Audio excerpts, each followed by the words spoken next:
నెల్లూరు నగరంలోని అనేక ఆలయాలని పునర్నిర్మాణ కార్యక్రమంలో భాగంగా రాష్ట్ర దేవాదాయ శాఖ అధికారులతో సమీక్షించుకొని నగర శాసనసభ్యులు ప్రస్తుత పురపాలక శాఖ మంత్రివర్యులు శ్రీ పొంగూరు నారాయణ గారి యొక్క సలహాలు సూచనల మేరకు ఈరోజు ఈ ఆలయాలన్నింటినీ కూడా పూర్తి చేయడానికి కొన్ని మొదలు పెట్టడానికి ఒక ప్రయత్నం చేస్తూ వచ్చాం.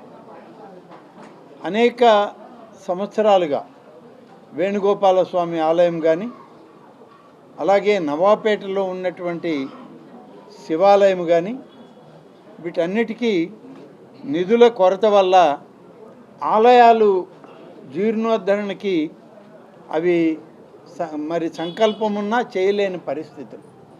మరి వాళ్ళందరం ఏకమై వీటన్నిటినీ పూర్వ వైభవానికి తీసుకురావాలి, నెల్లూరు నగరంలో ఒక ఆధ్యాత్మిక శోభని చేకూర్చే విధంగా తయారు చేయాలి అని చెప్పి ప్రతి ఒక్కరికి భక్తిభావం ఉండాలి అనేటువంటి ఆలోచనతో గౌరవ రాష్ట్ర ముఖ్యమంత్రి శ్రీ నారా చంద్రబాబు నాయుడు గారి యొక్క ఆదేశాల మేరకు ఆశీస్సుల మేరకు ఈరోజు పనులు మొదలుపెట్టాం.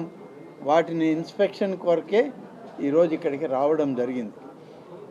మేయర్ గారు ఉన్నటువంటి రూప్ కుమార్ యాదవ్ గారు కానీ, అలాగే ఆలయ చైర్మన్ శ్రీ మన చంద్రమౌళి రెడ్డి గారు, విజయభాస్కర్ రెడ్డి గారు, రంగమయూర్ గారు, కేశవ్ అందరం కూడా కలిసి స్థానిక కార్పొరేటర్లు అందరం కలిసి వచ్చాం. పోయిన 3-4 మాసాల క్రితం అప్పుడు మంచి వర్షాలు, తుఫాను, ఎక్కడ పనులు ఆగిపోతాయో ఎలా పనులు చేయాలనేటువంటిది కొంచెం భయపడుతూనే మొదలుపెట్టాం. శ్రీ శ్రీ త్రిదండి చిన్నజీయర్ స్వామి వారు స్వయంగా అంత తుఫాన్లో కూడా రావడం, శంకుస్థాపన చేయడం, మంచి ముహూర్త బలం, త్వరగా పూర్తి చేస్తారు అని చెప్పి ఆయన ఆశీర్వదించి కూడా వెళ్ళడం జరిగింది. తర్వాత ఎప్పటికప్పుడు మేము దీన్ని సమీక్షించుకుంటున్నాం. నా స్థాయిలో నేను, అలాగే మన సహచర మంత్రివర్యులు నారాయణ గారు కానీ, రూప్ కుమార్ యాదవ్ గారు కానీ ఎప్పటికప్పుడు దేవాదాయ శాఖ ఇంజనీర్లతో మాట్లాడుతూ ఈ పనులు వేగవంతం చేయాలనేటువంటి దానిలోనే పనిచేస్తూ వచ్చాం.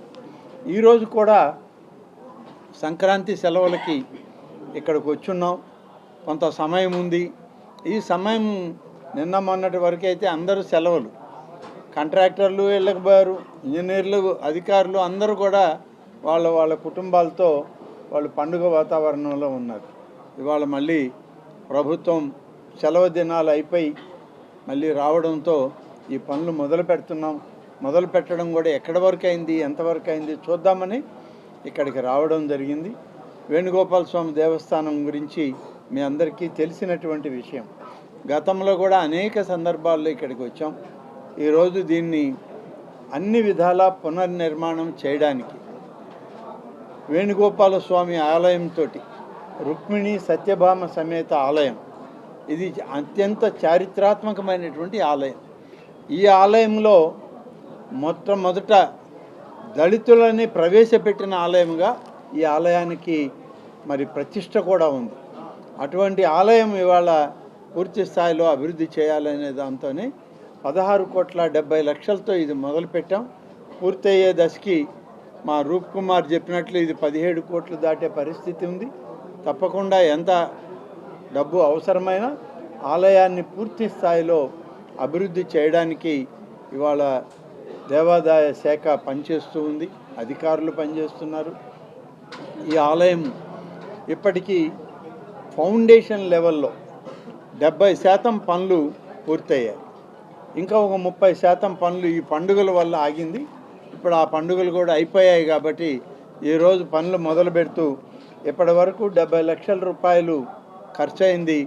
మిగిలిన కూడా ఎప్పటికప్పుడు ఆ బిల్స్ చేయడం కానీ, వాళ్ళకి కాంట్రాక్టర్కి వెసులుబాటు కల్పించడం కానీ జరుగుతుంది.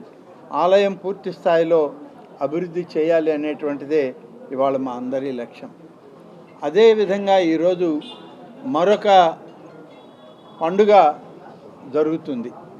రాష్ట్రంలోని శ్రీ వాసవి కన్యకా పరమేశ్వరి అమ్మవారి యొక్క ఆలయాలన్నీ శోభాయమానంగా ఉండాలి. కన్యకా పరమేశ్వరి అమ్మవారు ఆమె నిర్యాణం చెందినటువంటి దినంగా దీన్ని ప్రభుత్వ పండుగగా గుర్తించడం జరిగింది. గతంలో అనేక దశాబ్దాలు పెద్దలు, ప్రముఖ వ్యాపారవేత్తలు, పారిశ్రామికవేత్తలు, వైశ్య ప్రముఖులు అనేక ప్రభుత్వాల్ని ఈ పండుగని ప్రభుత్వ పండుగగా గుర్తించండి అని చెప్పి అడిగినటువంటి సందర్భాల్లో గత ప్రభుత్వాల్లో కొంత దాని గురించి ఆలోచన చేయలేదు. కానీ మేమైతే ఎన్నికలకు ముందే వాగ్దానం చేయడం జరిగింది. పశ్చిమ గోదావరి జిల్లా పర్యటనలోనే నాడు ఎన్నికల్లో ఇప్పటి ముఖ్యమంత్రి, అప్పుడు ప్రతిపక్ష నాయకులుగా చంద్రబాబు నాయుడు గారు మేము అధికారంలోకి వస్తే కన్యకా పరమేశ్వరి అమ్మవారి యొక్క నిర్యాణం దినాన్ని ప్రభుత్వ పండుగగా గుర్తిస్తామని చెప్పి పశ్చిమ గోదావరి జిల్లాలోని పెనుగొండ ప్రాంతంలో ఉన్న వాసవి కన్యకా పరమేశ్వరి ఆలయంలో ఈరోజు మా సహచార మంత్రివర్యులు, నీటిపారుదల శాఖ మంత్రులు శ్రీ నిమ్మల రామానాయుడు గారు అక్కడ ప్రభుత్వ పక్షాన ఈ సంవత్సరం పట్టు వస్త్రాలు అమ్మవారికి సమర్పించడం జరిగింది. ఈ కార్యక్రమంలో మన జిల్లాలో ఇవాళ కార్యక్రమం జరుగుతుంది. స్టోన్ హౌస్ పేటలోని కన్యకా పరమేశ్వరి అమ్మవారి యొక్క ఆలయంలో ఆ పూజా కార్యక్రమాలు జరుగుతున్నాయి.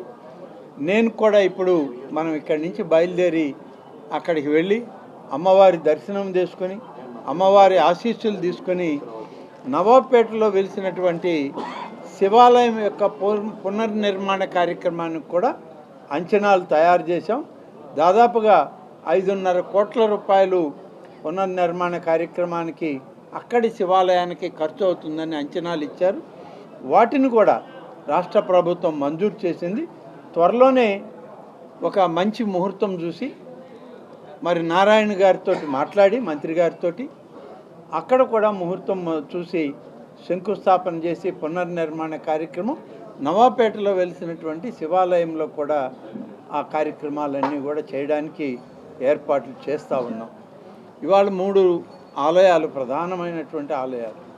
ఒకటి రుక్మిణి సత్యభామ సమేత వేణుగోపాల స్వామి ఆలయం, మరొకటి వాసవి కన్యకా పరమేశ్వరి అమ్మవారి యొక్క ఆలయం, మూడవది నవాపేటలో వెలిసినటువంటి శివాలయం. ఈ 3 ఆలయాలను కూడా ఇవాళ చూస్తున్నాం. ఆ ప్రాంతంలో ఆ ఆలయంలోకి వెళ్ళినప్పుడు అక్కడ ఉన్నటువంటి అమ్మవారి ఆశీస్సులు, స్వామివారి ఆశీస్సులు తీసుకోవడం జరుగుతుంది. ఏది ఏమైనా ఇవాళ దేవాదాయ శాఖ ప్రత్యేకమైనటువంటి విధంగా పనులు చేస్తూ ఉన్నాం. రాష్ట్రమంతా కూడా ఒక ఆధ్యాత్మిక శోభ రావాలి. ఈ ఆధ్యాత్మిక శోభలో ప్రతి ఒక్కరికి భక్తిభావం కలగాలి. ఆలయానికి సామాన్య మధ్యతరగతి భక్తులు ఎక్కువగా రావాలి. ప్రాధాన్యత వాళ్ళకే ఉండాలి ఆలయాల్లో అనేటువంటి దర్శనాల విషయంలో కానీ ఇతర పూజాది కైంకర్యాల విషయంలో కానీ మా ప్రభుత్వం యొక్క లక్ష్యం సామాన్య మధ్యతరగతి కుటుంబాల్లో వాళ్ళు ఎక్కువగా ఆలయ దర్శనంలో పాల్గొనాలనేటువంటి దానిలోనే ముఖ్యమంత్రి గారి ఆదేశాల ప్రకారం ఇవాళ పనులు జరుగుతూ ఉన్నాయి. దీంతోపాటు ఈరోజు తిరుమల తిరుపతి దేవస్థానం ద్వారా శ్రీవాణి ట్రస్ట్ అనేటువంటిది ఏర్పాటు చేశాం. గతంలో కూడా శ్రీవాణి ట్రస్ట్లో 10 లక్షల రూపాయలతో కొన్ని ఆలయాల నిర్మాణానికి అంకురార్పణ జరిగి పనులు మొదలైతే అవి సరిగా నిధులు విడుదల కాక సరిగా పనులు జరగక చాలా వరకు ఆగిపోయినాయి. వాటన్నిటినీ పూర్తి చేస్తూ 5,000 ఆలయాలని శ్రీవాణి ట్రస్ట్ ద్వారా టీటీడీ నిధులు వెచ్చిస్తుంది. రాష్ట్ర దేవాదాయ శాఖ దానికి అనుమతులు ఇచ్చి నిర్మాణ కార్యక్రమాల్లో అగ్రభాగాన డిపార్ట్మెంటు అధికారులు అందరూ కూడా పనిచేయడం జరుగుతుంది. దానికి ఇప్పటికే 5 సెంట్ల స్థలం, అలాగే 8 నుంచి 10 సెంట్ల స్థలం, అలాగే 10 సెంట్లకు పైన ఉన్నటువంటి స్థలాల్లో 3 విభాగాలుగా చేసి ఒకటి 10 లక్షల రూపాయల ఆలయం, మరొకటి 15 లక్షల రూపాయల ఆలయం, మూడవది 20 లక్షల వరకు ఆలయ నిర్మాణం అవసరమైతే, మూడవది కొంత పెద్దదైనప్పటికీ దానికి అవసరమైనటువంటి నిధుల్ని విడుదల చేస్తామని చెప్పి రాష్ట్ర ప్రభుత్వం, తిరుమల తిరుపతి దేవస్థాన యాజమాన్యం కలిసి నిర్ణయం చేసి గౌరవ ముఖ్యమంత్రి గారి అనుమతులు తీసుకోవడం జరిగింది.